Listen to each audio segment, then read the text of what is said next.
Në një kohë ku ritmi i jetës rritet çdo ditë, buzëqeshjet që shpesh duken në rrjetet sociale shehin ndjenja të ankthit, vetmisë dhe lodhjes emocionale. Gjendja e shëndetit mendor tek të rinjët po kthehet në një temë që nuk mund të heshtet më. Ankthi dhe depresioni nuk njohin moshë, por tek të rinjët godasin më thellë. Psikologja Hafsa Neziri sqaroi për televizionin Shenja se ka rritje të dukshme të rasteve dhe se 1 në 7 të rinj në botë vuajnë nga çrregullimet e shëndetit mendor. Ajo cek se mungesa e edukimit emocional, dialogu me familje dhe ekspozimi i shumt i rrjeteve sociale mund të jenë shkaktar që dëmtojnë shëndetin mendor. Psikologja thot se familja dhe arsimi kanë një rol të rëndësishëm që mund t'i ndihmojnë të rinjëve të ndjehen më të sigurt për të kërkuar ndihmë tek qendrat psikologjike ose tek ata.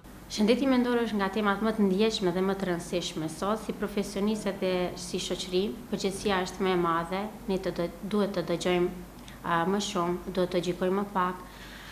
Po ka një rritje të dukshme të rasteve dhe kjo është e dokumentuar sipas organizatës botërore të shëndetësisë, 1 në 7 të rinj në botë vuajnë nga çrregullimet e shëndetit mendor dhe këto shifra janë rritur ndjeshëm pas pandemisë.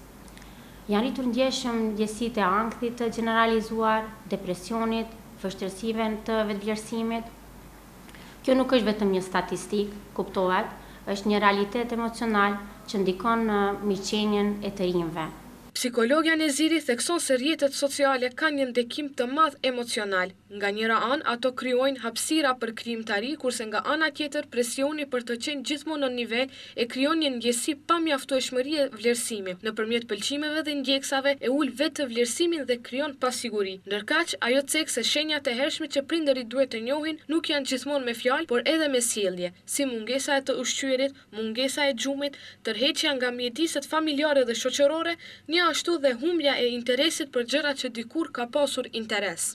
Nuk duhet të presim që fëmijët të kërkojnë ndihmë. Duhet të bëjmë neve vendi që ato vinë tek neve pa frikë dhe pa turp. Vëmendja ndaj detajeve të përditshme tregon shumë. Gjithçka nis me një marrëdhënie të sigurt dhe të mirëpritur. Prindërit duhet të krijojnë hapësira ku ndjenjat nuk minimizohen, por mirëpriten.